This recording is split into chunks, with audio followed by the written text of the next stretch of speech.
বনি ইসরায়েলের এক সিরিয়াল কিলার ছিল।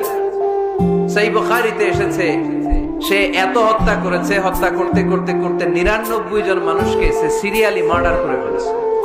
কয়জনকে? আপনি মারছেন কয়জন রে? আমি মারছি কয়জন রে? সে 99 জনকে মারছে। কয়জনকে? 99 জনকে মারার পরে তার অন্তরে ভয়, হায় রে 99 জনকে আমি শেষ করে দিলাম, না জানি আমার নসিবে কি আছে, না জানি আল্লাহ আমারে কি শাস্তি দেয়। ভয়ে এক রাহেবের কাছে গেল, খ্রিস্টান পাদ্রী, খ্রিস্টানদের আল্লাহর ওলি, যে বলে, ও আল্লাহর ওলি, আমার তো বড্ড ভয় হয়, আমি অপরাধ করেছি। কি অপরাধ? আমি 99 জনকে হত্যা করেছি। রাহেব বলে, 99 জনকে হত্যা করছো? সর্বনাশ, তোর কপালে তো ক্ষমা নাই। সিরিয়াল কিলার কয়, আমার কপালে যদি ক্ষমা না থাকে তোরে বাঁচায় রেখে লাভ কি? আমি যেহেতু শেষ, তোরেও শেষ করে মরিস, ওরেও মেরে ফেলছে। এবার সেঞ্চুরি, এবার সেঞ্চুরি করে আবার হয়, হায় রে 100 জনের মারলাম, না জানি আমার নসিবে কি আছে। খুঁজতে লাগলো কোনো ভালো আলেম আছে কিনা। আলেমের কাছে গেছে, যে বলে, আলেম 100 হত্যা করেছে আমি, 100 খুনের আসামি, আমার নসিবে কি ক্ষমা আছে? আলেম বলে, তুমি কি গুনাহ করছো মিয়া? তোমার গুনাহ যত বড় হোক, তোমার অন্যায় যত বড় হোক, তোমার পাপ যত বিশাল হোক, আমার আল্লাহর দয়া ভালোবাসা তার চাইতেও বিশাল।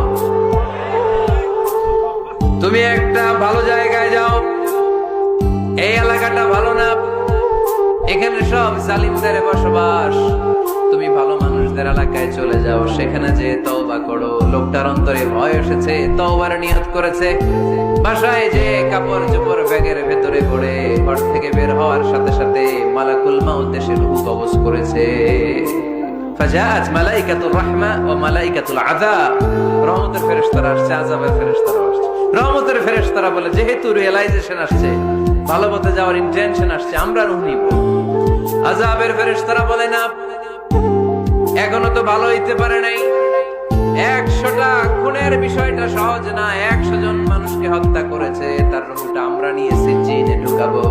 রহমতের ফেরেশতারা বলে, না, তার রূহটা আমরা নিয়ে ইল্লিনের ভেতরে ঢুকাবো। 2 দল ফেরেশতার মারামারি, 2 দল ফেরেশতা ঝগড়া লেগে গেছে। এরা বলে আমরা, এরা বলে আমরা। ভেজাল আছে না নাই?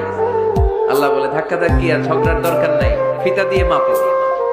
ভালো এলাকাটা, যে এলাকায় যাচ্ছিল, ওই এলাকাটা যদি কাছে হয়, রহমতের ফেরেশতারা নিয়ে যাবে।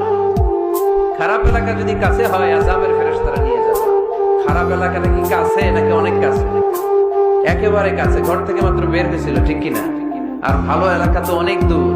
আল্লাহ জমিনকে আদেশ করলেন, ভালো এলাকাটা তুই সংকুচিত হয়ে কাছে চলে আয়, খারাপ এলাকাটা তুই দূর থেকে দূরান্তরে চলে যা। মেপে দেখা গেল যে খারাপ এলাকা অনেক দূরে, ভালো এলাকা একেবারে কাছে। রহমতের ফেরেশতারা তার রূহ নিয়ে যাচ্ছে।